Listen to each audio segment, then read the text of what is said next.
Top Med Talk. Hi, Monty Mythen here, Editor-in-Chief of Top Med Talk, coming to you live from Anaesthesia 2019 here in the heart of London.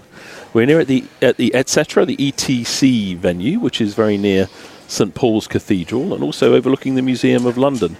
Now, you're going to hear a little bit of clutter in the background because we're out in the trade exhibition, but also where they've just been serving what looked like a very delicious lunch. It did look good. It did look good. Served in bento boxes, and we're surrounded by salads and fruit, and the message is getting through somehow. So we're here with very special guests, a repeat visitor to Top Med Talk, Professor Paul Wischmeyer from Duke University Medical Center in North Carolina, is here because he is giving the Samuel Thompson Browning Oration 2019. Now, you're already going to be confused potentially if you were listening earlier, because there are two Samuel Thompson Browning orations being given this year, the 2018 one and the 2019 one, for reasons that will be explained in greater detail tomorrow by the 2018 lecturer. Right, you tracking? But Paul, welcome back to Top Med Talk. Thank you. It's great to be here. It's great to be at the meeting. Yeah, well, and what a powerful topic. We've had you on Top Med Talk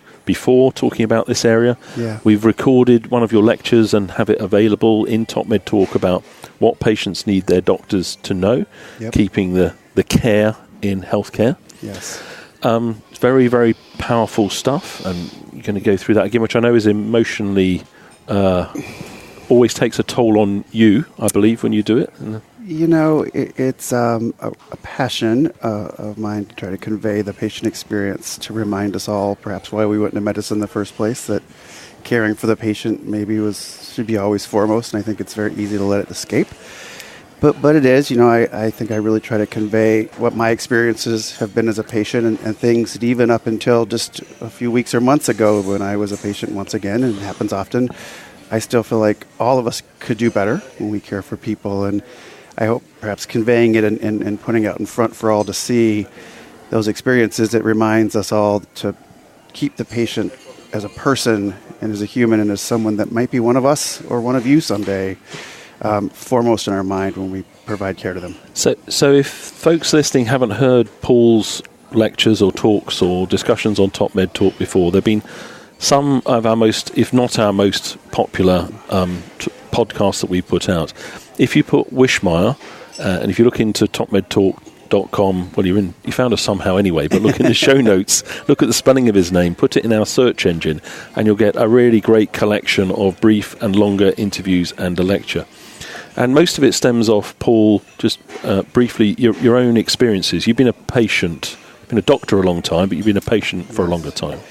Yes, going back all the way till I was 15 years old, 1985, quite a while ago, and when I first discovered suddenly, after never having seen the inside of a hospital, much less the outside of one in my life, that I had inflammatory bowel disease and ulcerative colitis, and suddenly was swept into this world where you seem to be more of a job to be done and a task to be checked off a box at the end of a needle or at the end of a surgeon's blade than a person that was a scared young teenager child, really, almost to some level at that point in my life. And I sadly feel like at times that care paradigm and a lot of what we do in perioperative care hasn't changed very much in 30 years.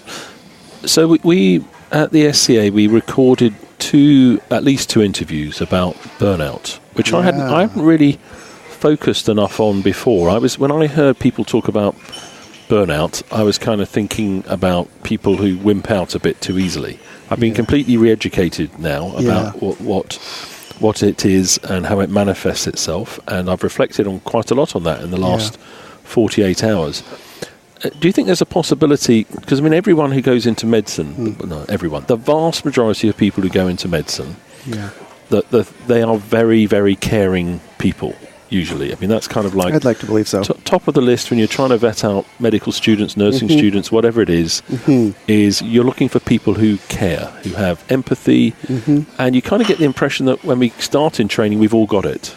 I hope so. I've always wondered, is there a way to teach it? Is there a way to create patients of young medical students or doctors and actually have them care for each other for a day or for two? And there are empathy scales, of course, you can measure such things. And would it increase the empathy if you suddenly were the one laying in the bed having to stick an IV into your friend or put an NG tube down your friend's nose, and how you might perceive them, knowing you're going to see them tomorrow as a colleague, not just as a patient. So do you think there's any, because some of the stories you've told us, like people coming into bathrooms when you're in hospital and when you've been in distress, do you think many of those people were burned out? That they've just they've forgotten, they've stopped noticing? I do. We are asked to do more and more with less and less time and less people. Work hours permeate the world's care paradigm where residents can't work the hours they worked before. They don't have the connection to the patient, perhaps because they're handing off to each other numerous times a day. We have less of them, and yet the patients we have more and more patients to care for as the world ages. And I do think so. So I think the lists of patients, say a pain service or perioperative service needs to see is exceedingly long, and you're expected to see so many people a day, and to do so, you have to keep moving. And so the inconvenience of a patient, like in my case, being in the bathroom naked trying to change an ostomy pouch, slows down the pain team looking at my epidural. And so they just decided a whole group of 10 of them would march right into the bathroom with me naked to look at my epidural as I bled, and really had tears in my eyes trying to deal with something I was dealing with. But they had a job to do, and I was one of those jobs.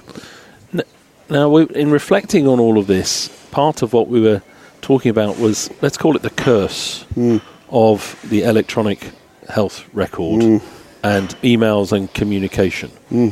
Is I feel it, I see it myself. I definitely see it in the junior doctors and the nurses and other practitioners. They're slaves to getting that record completed and signed off. Absolute slaves to it. Yes. One of the things I didn't like when I worked in America 20-odd years ago was the pressure to keep my billing verifications up. In other words, to demonstrate that I'd done stuff by recording the whole time. It seemed to take up a disproportionately large amount of my life, and I think maybe was starting to burn me out, and therefore was making me grumpy and less caring. Are we in that world now? I think we are. As any American physician will attest, we have expectations every day that we have to be doing all the prerequisite charting on patients. If you didn't put it in the electronic medical record, it didn't happen. Even if you may have spent an hour with a patient and their family talking about something that, honestly, last week I was having end-of-life discussions with patients, and they were making big decisions as families. Much of it was just talking about the patient, who they were. I don't know that much of that is relevant to put into a chart, but it was an hour of my time. And so if I don't document something for that period of time, even if I'm not billing for it, I didn't do anything that day. And so it's interesting, the requirements by which we're judged. Do you think they could do more of that with CCTV and just accept the fact that we're honest people? And if they really, really want to check, they could look at the footage. Because you do nutrition is a major part of your personal life, a major part of your working life. I do. But you're also a critical care practitioner. So you round on adult critical care on a regular basis? I do. That's what I spent all of last week doing. And that's right. It's called intensive care for a reason. We might have lost sight of that. But it's an intensively caring place. It needs is what to it should be. Yep. And do you think we might be becoming less caring as practitioners because of those requirements, the relentless requirement to document? I think it makes it more difficult. And there's a certain anxiety that's always in the back of your mind. Did I get all my notes written today? Have I finished all of the writing and signing of the resident and procedure notes? Have I checked all the boxes? Have I ticked all the right billing codes? It's the number one, I would say, negative aspect of being, say, in this case, a critical care physician. I love every minute of what I do. Otherwise, the caring for the patient, the dealing with acute situations, the end-of-life discussions, bringing comfort at the end of life when people need it. But the fact that I'm so worried every day, did I get my notes done? And if I don't get them done by midnight, all of a sudden the notes will change and all the data I had from the template from yesterday will be gone. And so I won't even be able to write the note. And it's challenging. At Duke, you've got quite a mature electronic health record system now, which overlaps with various different applications. Yes. Do the patients have anything where they can give you a star rating, a bit like your Uber driver or your Uber driver does to you? I haven't seen it yet. But I think there's probably some way. I don't think it's simple probably to access, and I don't know that it happens very much. I've not heard of it happening. I'm guessing that in the outpatient setting, perhaps you might see that more. People have long-term relationships with patients. When we revalidate here, we have to go through a period of time where we hand out questionnaires to people, it's quite difficult to take the bias and pressure out of it, but you get feedback about your communication skills and caring, etc. Wow. It definitely ups everyone's game. That's brilliant. I bet it does. I bet it does. But I'm now sort of tempted by the idea of the fact that from our various different interactions with people that we could get a sort of relentless star rating that goes up and down, because if your empathy and caring is dropping, if your score was dropped from a 4.9 to a 3.3, you might notice it and adapt. It's going to change slowly, isn't it? If it does with those metrics, it's not going to suddenly drop over a week, but if it's trickling down and down and down, you might turn around and say, oh yeah, have I stopped caring enough? Maybe it'll come. Yeah, that's brilliant. I think, some sort of assessment and feedback. And I think that's a big thing we in medicine, even for each other, could do better. We had a brilliant group of nurses this week prone our first patient in our surgical trauma ICU, and they came together as a team to take a very challenging patient to prone, actually, for various physical and acute illness reasons, and performed magnificently as a team. And that is for people listening who are not familiar with this. We usually have people lying on their back when they're on mechanical ventilators. This is the technique where you flip them onto their front, which it seems as though it's very good for the lung. Yeah, there's a New England Journal paper showing it reduces mortality up to by much as half at long-term outcome points. And so it was time for this patient to have that, and I said, let's do this. And they said, we've never done this in the surgical ICU here at Duke. Gosh. And some of the other ICUs do it, but we don't. And the charge nurse had looked at everyone and said, we're going to do this. And the nurse at the bedside said, I'll get all the stuff together. I'll read the protocol. So we do it the Duke way. And because you don't want to not do that. And so everyone and 3 respiratory therapists showed up and 7 nurses and doctor and a physician assistant PA. And it happened flawlessly. The patient was incredibly stable. And she went from a PO2 of 40 on 80% to a PO2 of 80 on 40%. She came off her pressors the next morning. So it was a brilliant success. Great therapy. Yes. And I'm sure during that great care, because everyone was thinking about their pain and their anxiety. Oh, they're scary. But I'm reckoning I'm guessing the team cared a lot more about each other during that as well. They did. It was a calm, pleasant, supportive interaction, one that I intend to send some kudos through the Duke systems of sending kudos to nurses and teams, because they deserve it, and I think we don't do that enough. So one of the interviews we had the last couple of days that you can listen to, those listening online who haven't got there yet, about burnout, one of the things that was pointed out to us is we relentlessly get pings about things we may not have charted right, or did you do this, or did you... So we chase the whole time. Yeah, we do something wrong, we hear about it. But when do you get the ping about well done for proning that patient? Almost never. Almost never. We need to do something about that, don't we? Now, Paul, if I may, for the last few minutes, I wanted to shift for a second, because we spoke a little bit in the past. And I'm sorry, everyone, if you're expecting to hear more about Paul's primary subject, but we have got him recorded at length about that before, and there will be more to come. The microbiome. Yes. Have I got that right? You do. What's a microbiome? Remind us. We've done a little bit of this in the past. What's a microbiome, and where do you find it? So I would advocate to the audience listening, and it's kind of a sexy topic right now, that the microbiome is what makes us who we are as humans. We have about 30 trillion human cells and about 40 trillion microbial cells in our body. So if you think your cells make you human, you're actually more cellular microbial than you are human. And often people say, well, it's our genetics that make us human. We have 20,000 human genes and somewhere between 20 million or 200 million, maybe even microbial genes. So we're about 1% genetically human and about 99% at any given time microbial. And so that's the bugs in us. That's the bugs that live in and on us, our symbiotes, our symbiotic relationship with our friends that actually are 300 trillion friends most of the time we need. They're not the bugs that infect us. They're the bugs that make us whole and live with us and determine things like if mosquitoes bite us or not. For instance, if you go into the woods and you get bitten by all the mosquitoes and your husband, wife, brother, sister don't. They love me. It's not because you're sweeter. Sorry, Monty. You're plenty sweet, but that has nothing to do with it. It's the bugs that live on your skin. I am their top pick. So you have sweet bugs. Oh, can I do anything about that? Don't take antibiotics. I mean, go away. I think that'd be brilliant.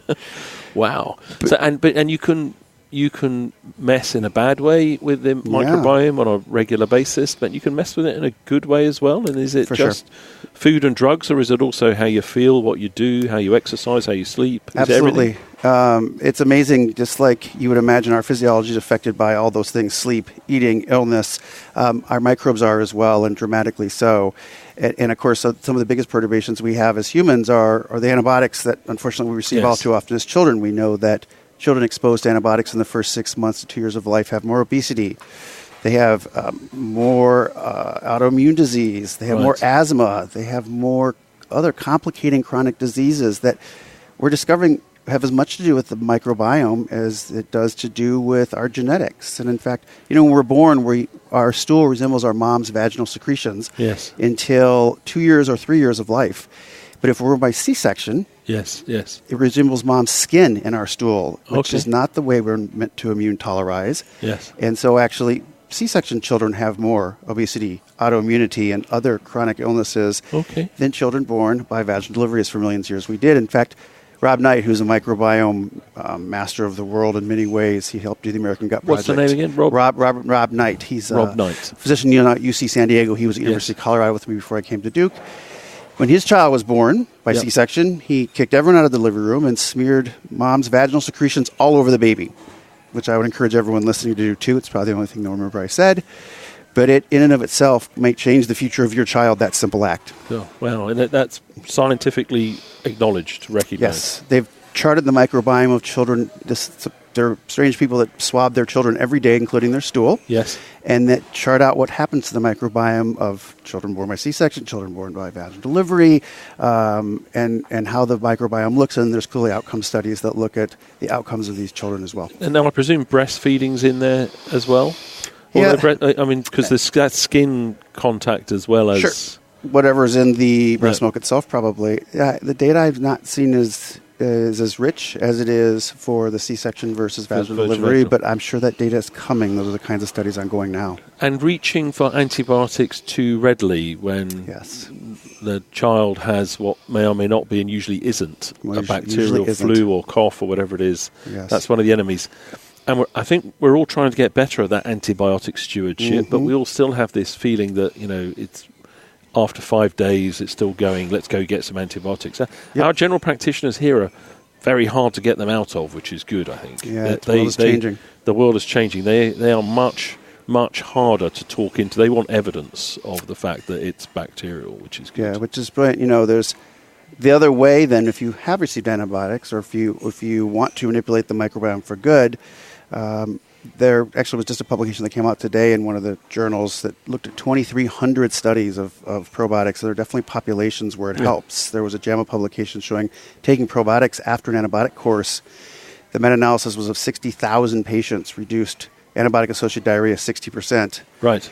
And then perhaps even more compelling, there was a paper in Nature, not Nature Immunology or Nature Medicine, but The Nature, 5-page paper where a gentleman from the U.S., a gentleman from India, did a study with millions of NIH dollars where he looked at about 5,000 Indian infants, full-term babies from India, and they randomized them to a probiotic versus a prebiotic, which is like a fiber that the bacteria chew up. So there's a probiotic is more yogurt-like, is it? Or? Prebiotic, yes, the probiotic is more yogurt-like. It's the bacteria. It's a bacterial itself, usually a lactobacillus, but there's many others. And the pre is a fiber.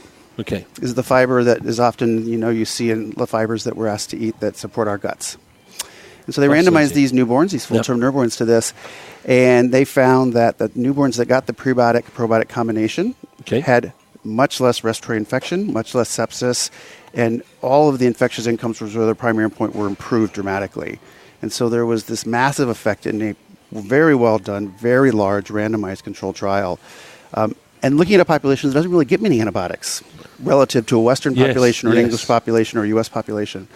So you can buy them over the counter, can you? You can. Yes. You can, and that's one of the limitations on research is the U.S. NIH wants us to have FDA-approved probiotics, which are few and far between. What about antibiotics in food?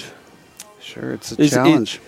Is it? Because are our kids getting exposed to a lot more antibiotics at low levels in food? The reason I asked that, I think I raised it before. Yeah.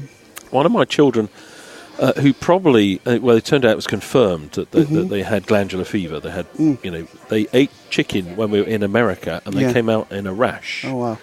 Consistent with an ampicillin type of rash, which made me read a bit more about how much antibiotic might be. It may have been unrelated, but when I then took a look, and it was, I thought, that's been reported before, that you can actually have enough ampicillin in your chicken. Unbelievable. To get into your body. Is that? I don't think we know enough yet. The variation in the amounts in food is so variable, and there's so many exposures that affect the microbiome outside of that.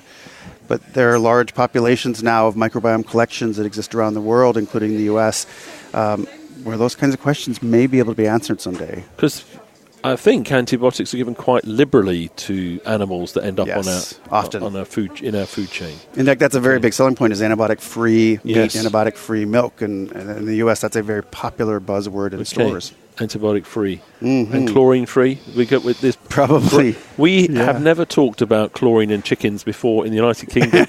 I'm looking at Nick here if he's nodding at me. Yeah. We know all about chlorine in chickens now. But anyway, moving on from that, we don't know anything about it really. It's just politicians keep saying, of course, chlorine chicken.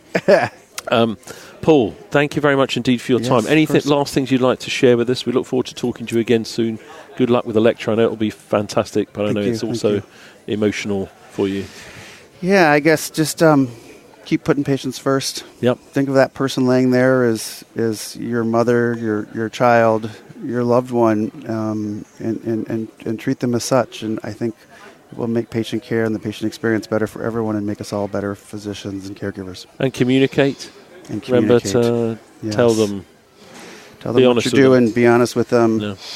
Realize this patient. This may only be someone for a few hours of your life, but they're going to remember you for the rest of their lives. Let them know you're caring. Let them know they're caring, because they will never forget you. Paul, thank you for doing this lecture for us. Take care, buddy. It's an honor. Top Med Talk.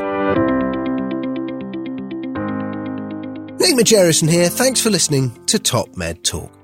Now, before we let you go, it's important that we remind you to subscribe to Top Med Talk. That way you'll never, ever miss another episode. Also, if we could encourage you to join us on social media, Twitter, Facebook, LinkedIn, YouTube, pretty much every single social media platform, we're there. Join us.